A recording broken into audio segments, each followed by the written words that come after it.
So, hello everyone. Today I will make a presentation about creating stellar systems with a small introduction in astronomy and large-scale simulation. It's a long presentation. I hope we will have time, but I will go fast.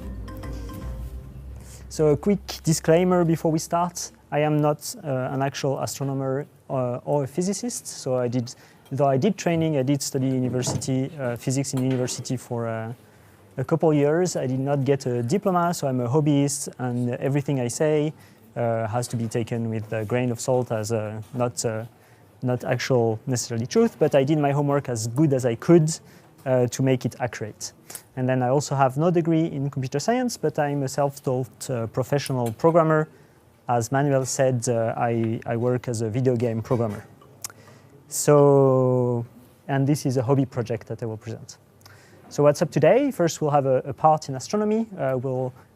Because I think, because I'm going to talk about a simulation on stellar system, and in my experience, it's nice to refresh the scales of things, what's a star, what's a planet, and things like this. So we'll quickly go over a very extremely brief history of time. So how did they came to be? And then we will go over some size and scale of certain objects in space. And then I will present my simulation, what, why, and how did I make it, then the challenge I encountered, and then quickly show the simulation itself. And on the astronomy part, this is all the stuff I actually learned while making the simulation, which was a big part of why I was working on this hobby project in the first, one of the reasons. So, astronomy, an extremely brief history of time. In the first part, so the universe. The universe, so it came about 13 billion years ago. And without talking about the beginning exactly, the important things is that it's not actually an explosion with things moving away. It's that space itself is expanding, a bit like the image that we often talk about is the balloon image. At the beginning, there was pretty much only hydrogen. It was a very hot soup of proton and other basic particles. And this is important because it was only gas. There were absolutely no other particle, no other material, metals, or anything. And then, so this space expands, and on a large scale, the gas starts to contract. It forms a dense region that looks like a web of fiber. And inside this dense region, it even gets more dense and starts to spin around to create galaxies. So we've observed this in the universe, and we also have models of it happening. So on the left, you can see a simulation of what would happen if you let a gas behave by itself on very large simulation scale. So you see a gas contracts itself in the form of web. This is the large structure of the universe that we observe. And on the right, this is what happens when on inside those strings that we see on the left, you have very dense spots that start to spin around, and these form later the galaxies of the universe. So in the galaxies, you have stars. So we're going to go over the birth, life, and death of stars. Stars at the beginning, they're a very big cloud of gas, so everything is still gas. It's mostly hydrogen, and it starts to condense more and more due to gravity. The gas attracts and attracts. And when it's dense enough, hydrogen ignites, and it becomes this big fireball that we see in the sky. Even though at the beginning you can't see when it starts to light up because there is so much dust and gas around it. When it contracts like this, when the gas crushes together, there starts to pick up momentum. So the reason is all the particles of gas, if you sum up the average, there is one direction in which it's going more on average. So this starts to spin around, and that flattens it into a disk. And this disk is important because that's the reason why we get planets. So because it's hydrogen that has been compressed and ignited, the star or sun is actually an enormous nuclear explosion. And it's the gravity that holds it together. So it's an ongoing nuclear explosion. And I always think it's funny when people say, oh, I got a sunburn today. You don't actually get a sunburn. You get irradiated by a nuclear explosion. So, and that is true. It is very true. It's your DNA dying from nuclear radiation. And so this ongoing pressure inside the star creates heavy elements. So all the material, like all the metals and dust and rocks and everything, is created during this process inside the stars. When the star runs out of fuel, when it burns all the hydrogen, then it will start to die. And depending on the size, this will either explode or expand, but usually a lot of material is ejected and sent over in the galaxy. And then the process starts again. We'll show quickly the cycle. So our star, for example, we think it's a third generation star. So there were 2 generations of stars before ours, and this is why we have enough material and metals and things like this to have planets. The first star did not have planets, it was just balls of gas. So as I mentioned quickly, star's life is dictated by its original mass. So the bigger, the shorter the life, because the bigger it is, the quicker it will burn. The bigger, the hotter. And so color and mass in star are related, we'll see as well quickly. But usually big star, they live very short, they are very blue, very bright. And small star, they are not as bright, but they are very red and they will live very, very long. So here is what I was mentioning, the life cycle of a star. So you have the star-forming nebulas. This is the cloud of gas. It will condense. It makes a protostar. If it's a sun-like star, it will just like go slowly over its life, slightly get bigger at the end, a red giant, and then it will make a planetary nebula. So it's not exactly exploding, but it will eject a lot of matter, which will go back to make another cloud for future stars. And same thing with massive star, but much more rapidly, it will just explode. Some of them will become neutron star or black hole, but a lot of gas will return, and it's a cycle of ongoing ejecting gas and then creating new stars. I wanted to show this image because it shows off the different step of the evolution of a star. So on the left, you have the cloud when the star is the birth of the star with the disk. And then for extremely long time, it will stay the exact same size, pretty much. So all sun will continue on for many billion years. And it's only at the end, within like a few million years, it will expand super fast into this red giant ball and then explodes. So this was to illustrate how we understood the evolution of stars. So at some point, people decided how we should try to, when we observe star, we should try to put it on a graph. So we know the color. Basically, we know how bright they are. So the luminosity, which you see on the left, and the color. And with this, we noticed that all the stars were on basically one line. So they call this the main sequence star. This is during their life. This is depending on the size, they have the color, and they fit, like there is a close correlation between color and temperature and mass, and this is what we get that correspond to this line.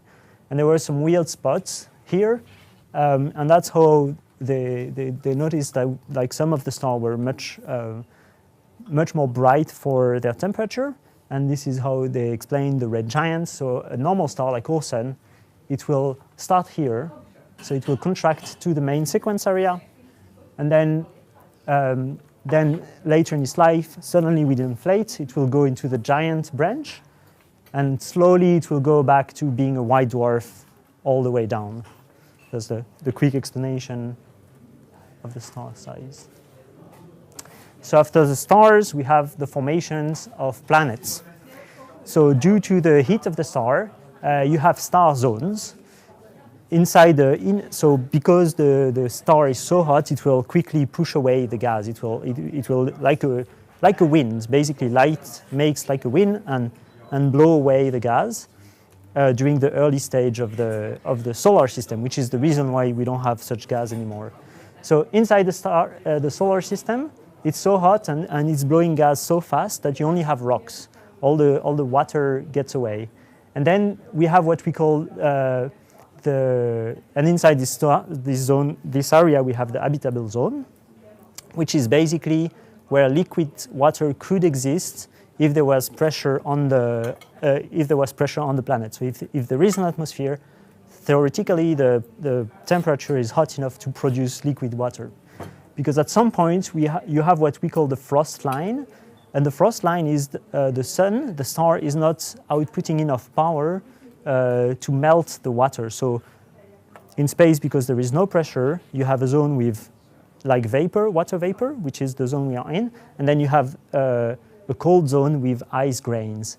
And we will see this is important for forming gas giants. And then you have the hydrogen line, which is the same thing as water with hydrogen. So the formation of planets is actually very fast. It happens within 100 million years, which is very short in the life of a planet.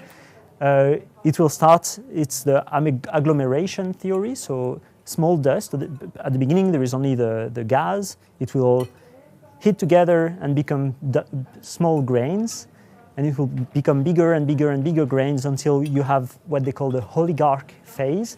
So this is like 1,000-kilometer size ball, so a little bit smaller than the moon, but sort of the same size of the moon, and you have hundreds of them everywhere in the solar system for the rock planets. And then small by small, they will start to bounce into each other. Some will get ejected in space, but in the end, you will have 2 to 5 big Earth-sized planets. And Mars and Mercury are actually what's failed planets because they're too small to have completed their surviving oligarchs, you could say. So they didn't get big enough to become real-sized planet like Earth and Venus. And the gas giants, it's sort of the same process, but they don't have like we're not sure, but we don't think they have a rocky core. So most of it is just agglomerating the gas and the ice grains, which were on the ice zone. So there was still a lot of gas not blown by the star, and this is what grew into the gas giants. Another important part is the tidal resonance. So if a planet is too close to the star, then it will get locked to it. With time, because of the gravity, it will start to slow down spinning, and then it will get locked to always face the star. And this happens for our moon, for example, is tidally locked in the sense that we only see one face. It's turning around the Earth while showing always the same face. And that's important for my simulation. I was wondering why some planets have moon and no moon. And the big theory is if a planet is locked around its star, then it can't have a moon because it creates gravity disturbance. So this was the only image I could find about the frost line, but that illustrates you have the rock near the star, and then you have the gas on the and ice on the other side of the line. This is to illustrate the habitable zone. So it's all the zone of the solar system. You have the too hot zone, the just right, and the too cold zone. So this was to illustrate why we have water on planet, why we say this. Basically, the water is only dependent on temperature and pressure. And so when you have no pressure, it's only dependent on the temperature. So it can only be gas or ice, which is why in space you only have the frost line. There is no liquid water line. But if you get on a planet and it's hot enough to a certain point, when it gets hot enough here, so up, then if there is even a small amount of pressure, then theoretically you can have liquid water on the planet, which is how they determine where is the habitable zone. It doesn't mean that a planet in this zone will be habitable, just that it's possible to harbor liquid water. How do we know this is how it happens? I think for me it was very fascinating. Well, we have pictures actually. This is a picture of a star. So you have the star in the middle, and then we have gaps, and we can see the disk of material. This is a very young star, and in this disk you have gap. And we think these gaps are created by planets which are starting to agglomerate all the dust around them. And we think this because of Saturn. Saturn has, in the rings of Saturn, you have lines, empty lines, and we can't see very well, but inside the empty lines you have moons actually. So the same process happens at any scale, basically. And this was another picture. So that was the quick introduction in how planets, galaxies, and the universe comes to be. Now I will talk about the size and scale of different objects. As a reminder, this is a quick map of the solar system. So you have the 8 planets. You have an asteroid belt between Jupiter and Mars, and then you have the Kuiper belt object, which are another asteroid belt at the end of the solar system. And you can really see, basically, the frost line is here, just after the asteroid belt. And before you have all the rocks, only rock planets, and then you have only gas planets. And this is what we expect to see in other solar systems. So for the size of objects, an asteroid, it's going from a few meters, or I talk only in kilometer, to maybe up to 100 kilometers. A moon or an oligarch mostly will be from 100 to 1,000 kilometers. A rocky planet is 1,000 to 10,000 kilometers. A gas giant can go to up to 100,000, and a star to 1,000,000. And these numbers quickly become very big, and it's impossible to wrap your mind around. So in scientific notation, it's easier because it's always one more. So it's always times 10, basically, 10 times bigger. So here you can see easier the size relation. The mass ratio of the solar system, this is another very fascinating point I found about. So the disk of material on the star is usually about 1% of its mass. So you could expect that the planets make are actually a pretty big chunk of the solar system.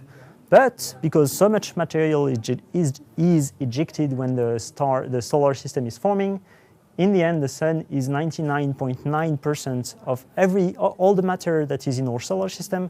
The sun is 99.9% of it. And of this, Jupiter makes half of it. So there is a leading astronomer that said that basically the solar system is just the sun and some debris. Like we're really stardust at the scale of the solar system. And also the asteroid belt I found fascinating is we imagine like Star Wars asteroid belts with millions of asteroids, very dense, but it's actually very small. It's not a failed planet. There is not even 4% of the moon is the asteroid belt. So it's just a few rocks, millions of kilometers apart. You would never see from one another asteroids. Yeah, so that was the idea. So these were a few graphs to show off visually the mass of the sun, and the small line is the other planet, and you can only see Jupiter. This is all the planets. As you can see, Jupiter is 3/4 of everything. And then this is the rocky planets. So on half of it is Earth, and then you have Venus, which is pretty big, and the rest is just really small. Mars is very, very small. And this was the asteroid belt. It's mostly Ceres, which is a big, like, size moon, almost the size of the moon. But then there is very few rocks. So about distance in the solar system, like how far things are, and this is also quite hard sometimes to wrap our mind around. So you have 1 light second is the time it takes to go to the moon and back. Like the distance of the moon to Earth is 1 light second. And it would take 8 minutes from the sun to Earth for life to travel. I actually have a very fun animation that we'll show quickly. So very often we see in Star Wars like the speed of light is so fast. So if the moon was 1 pixel, the moon is here, 1 pixel. You can't really see, but that's the size. And this is the sun at this scale. Then this would be the speed of light. And it's extremely small. So while this is going, I will not let it very long, but I also prepared a scaled model of the solar system. So this is Earth. This is actually twice as big as Earth. I didn't have something small enough for Earth. And this is the sun. And you can compare next to each other. And if the sun was here, then the Earth would be on the window there. So that would be Earth to the sun. And the end of the solar system, so Jupiter would be by Hirschengraben, and Pluto would be all the way to the Bundeshaus. So like space is really big and really empty, mostly.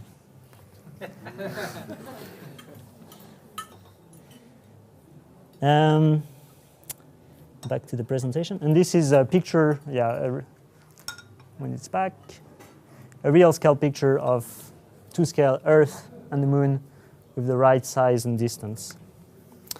But yes, so yeah, model of the solar system, as I was explaining, the Sun and Jupiter and all this distance. So the scale is 1 meter is equal to 15 million kilometers for here. So about the size of stars, stars are really big, as you could see from the Sun. So our star, the Sun, is a G-type star, so it's this one here. And this is the difference, depending on size and color, different size of star we observe in the universe when they are in their normal life cycle. So they can get really big. And this is also an image to drive the point of the Sun is very big next to all the planets. The Earth is here. And one last image about the size of stars. So when they inflate, some of them can get so big it's impossible to comprehend. So we have the Sun on the top left, and this is an actual star that we have observed in the universe, which is thousands and thousands of times bigger than the Sun. Though I have to say it's very hard to actually say the size of a star, especially stars that big, because a star being a ball of gas, an explosion, you can't. There is no hard limit. There is no point where there is no physical ground to a Sun. So it basically is like the atmosphere. It just gets denser and denser and denser. So at some point you have to say, oh, now we are inside the Sun. But if you get close to the Sun, you wouldn't notice when you got in the Sun. You would just get warmer and denser as you get closer. Same for Jupiter and things like this. And the size of galaxies in the universe, I can't, this gets too big to comprehend or to explain, but a few facts that I like. If the galaxy was the size of France, then the Sun would be 1,000th of a millimeter. So if the galaxy was 1,000 kilometers big, basically. We estimate that there are 400 billion stars in the galaxy and 400 billion galaxies in the universe. There are more stars. There is a saying about this, that there is more stars in the universe than grains of sand on the beaches of Earth. So, and the universe that we can see is 90 light years big in diameter. So it's really, really, really, really big, but too big to comprehend. And this is another about the number of galaxies, how we make this estimation. So one day, when they built Hubble, they decided, oh, we should look somewhere where it's very dark. So they choose a spot next to the Moon. It's not next to the Moon, but it's to show the scale in the size. They choose the small spots, very dark, and they took a picture, I think, for something like a month without moving. And this is the picture. And they counted thousands and thousands of galaxies. So anywhere you look, even where it's dark, there is actually thousands of galaxies anywhere we can watch. All the dots are not stars here, they are galaxies. So that was quickly about astronomy. Now on to the simulation. So what, why, and how? So what is the simulation? Why did I do it? So the simulation that we'll present is a procedural generator that can create any kind of stellar systems as we would expect to find it as per what we understand of solar system. And I wanted to make them real scale. So 1 meter in the simulation is 1 meter in real life. So everything is to scale.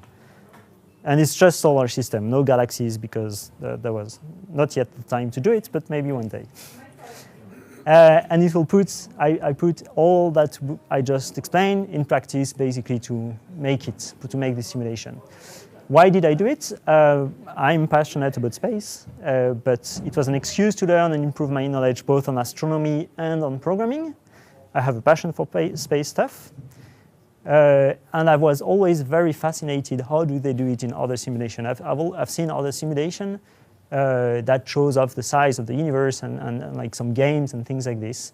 And while it's not so hard to make a model in a movie, it's extremely hard to make it if it has to be live, like rendered live. So that was the challenge that I wanted to try to solve. And I do have ideas for perhaps potential games that will use this. And in the end, why the hell not as a hobby project? How does the procedural generation work?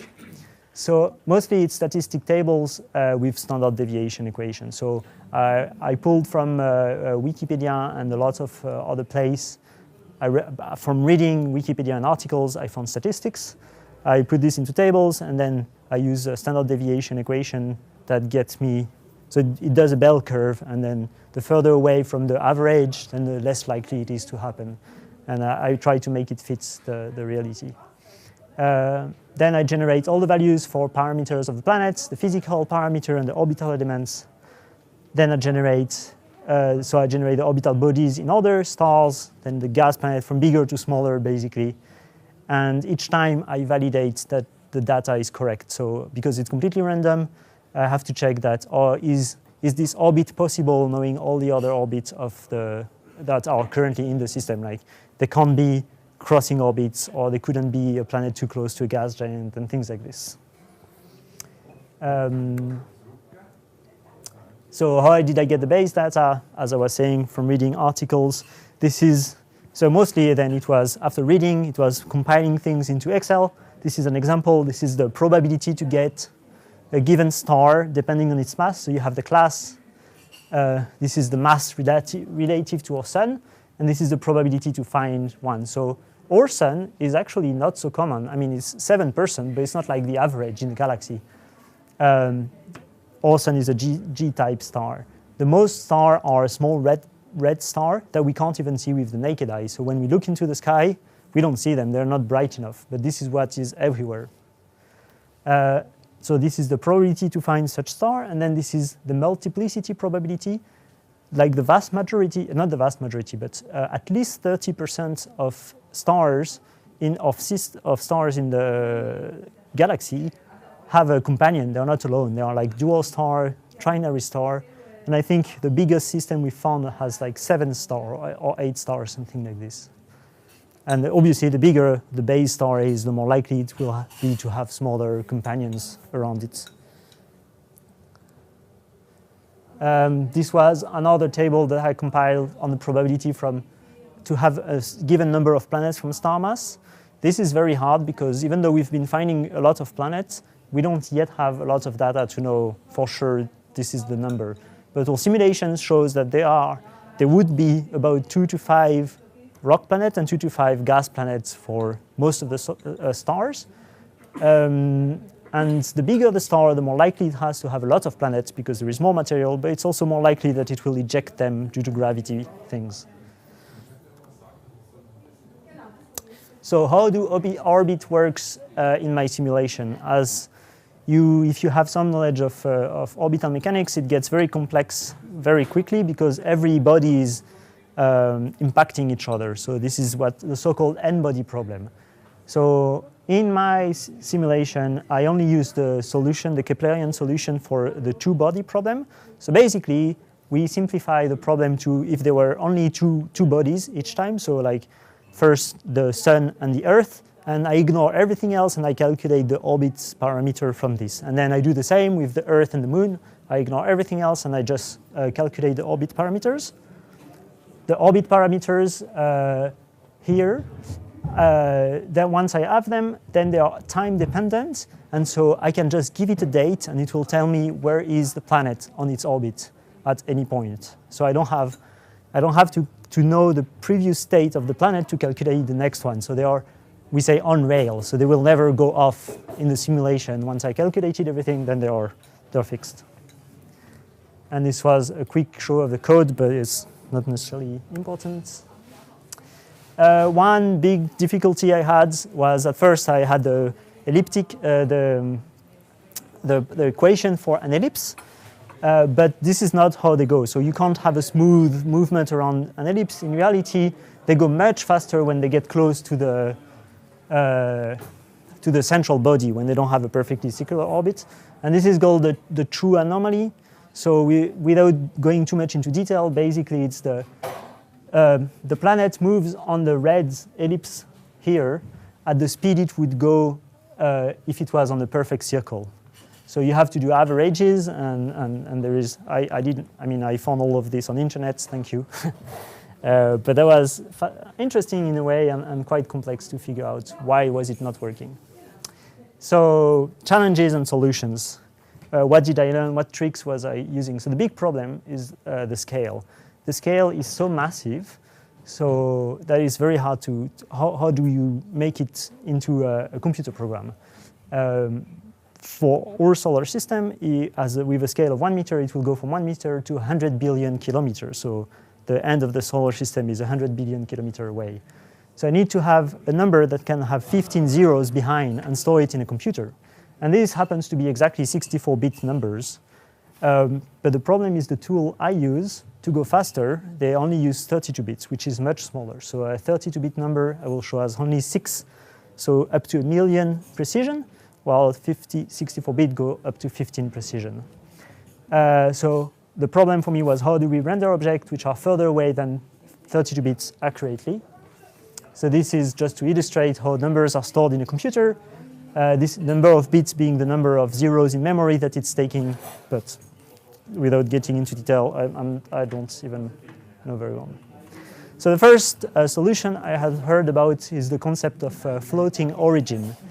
And I knew the basic idea, but I never found anywhere someone explaining how to do it. So the idea is that, the base idea is if you move in your simulation, so you have a positioning system, if you move too far away from 0, 0, 0, then you move all the stuff back by this distance. So like this, your camera will be back to 0, 0, and you move everything. But that was a bit hard to do, like moving all the planets in one go from a certain distance. So I found another way is basically at all time I keep the camera at 0, 0, and everything else moves around it. So the world revolves around the camera instead of the camera moving around. So like the sun in my simulation would orbit, it's not orbiting, but it would move, the camera is fixed and it would move around. So I compute and keep track of every position in 64 bits to have the accuracy. Then I compute the position of planets relative to their parent. It goes up the chain. Then I tell the renderer the position of each object minus the position of where the object I'm currently following. I convert it to 32 bits, and so it's at 0, and then everything is correctly positioned. To make an illustration, so this would be a setup. I have a small camera. I made a nice drawing, focused on the planet. If this gets too far, then I have problem. The software cannot understand the number. So what I do is I have the camera back, and everything is always moved back from the distance from the star to its parent. And then the camera is always at 0, 0. Then another issue with large simulation is in the way the camera in the software works. So the software I use is Unity. I did not mention, but it's a game engine. So a camera, it has a view frustum in the simulation with a distance at which it stops trying to render objects. And due to this, it's hard to render a far object. So you could push the distance away, but what happens is like to know what it needs to render, it will cut its view frustum into small chunks. And so if if the distance is too big, then multiple objects will be inside a chunk, and the camera will not know which one is behind and which one is in front. So you will have issues with this. So the trick is to have two cameras stacked on each other. So I also made drawings to explain. So this is the problem, the default setup. So with a normal camera, it's fine. The planet and the moons are each in their own chunk, so it knows which one is in front, which one is behind. But if I stretch it to see the sun, here I can't see the sun, then the planet and the moon are inside the same and the same chunk of the camera, and then it doesn't know which one is in front or behind, so it might put the moon in front, and then it's not rendering correctly. So the solution is you have one camera that is normal, one camera that is far, and then you put them on each other, on top of each other, and works out. Another solution with multiple cameras that I did not use, but that I investigated for this simulation and in the end didn't use it, is the concept of scaled space system. So this solves almost everything in the sense that you have a camera for each space. So one space is 1 meter per 1 meter with a space station, for example. And then you have a space which you divide everything by 1,000, and it has its own camera. And then another one for the galaxy and things like this. And then you stack up all the cameras together to get an illusion that it works. But it gets problematic when you try to land on a planet, for example. And this is the result. So, for example, here I have a camera. This is the same picture. So you have the station is bigger than the planet. I have one camera looking at the planet, one camera looking at the station. And when I stack them together, you have the illusion that the station is very small with a big planet in the background.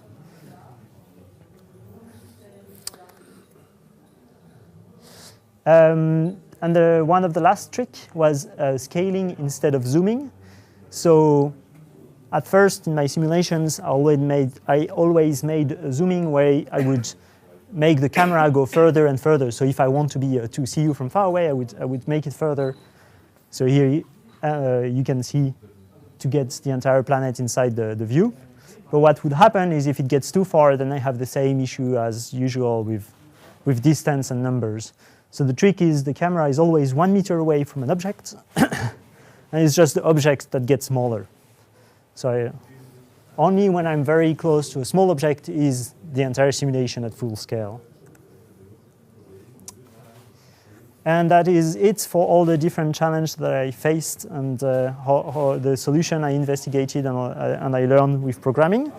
So a quick show-off of what does the simulation show. So we'll see a sun-like star. I will go just straight to them. So yeah, you will see it in live after.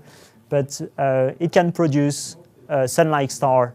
This is almost exactly the solar system. You have 4 rock planets, 4 giant planets spread about the same size. It can produce Tatooine-like stars. You can see it's 1 planet and there is 2 suns for the Star Wars fans. So it orbits the 2 suns in the same time. This is a white dwarf that has, I'm sad that we can't see well with the contrast, but basically the simulation does take the age of the star into account, so it creates the solar system at birth, then it quickly evolves to the current age of the star, and in this case it became a white dwarf because, as we saw before, it inflated, then it sort of exploded, and only the core stays to be the white dwarf. So the center here has been completely destroyed, and I have, like, in the zone system, you can see it in the simulation. And this is a blue giant compared, so this is a star, like a sun-like star, and behind you can see a blue giant that became 200 times bigger, so this is all the things it can produce. And to show that I go all the way down to the meter, this is a model of the International Space Station. It's in orbit of a small moon, and the moon itself is in orbit of a giant planet that you can't really, you can see sort of that there is a big planet behind. And that's it for the simulation. What's to come? I have been working on a few improvements to it, because I don't know if you've noticed, but mostly there is white sphere for planets and things like this. So I will do a big graphic upgrade. So you have stars. This is the current state of the stars. So they move and they have the arcs and everything with the correct colors. Planets will get nicer with atmospheres and colors as well. And hopefully I want to include asteroid belts. This is something I was trying to do recently. And so this is 1 million asteroids rendering in real time. And yes, that's it, basically.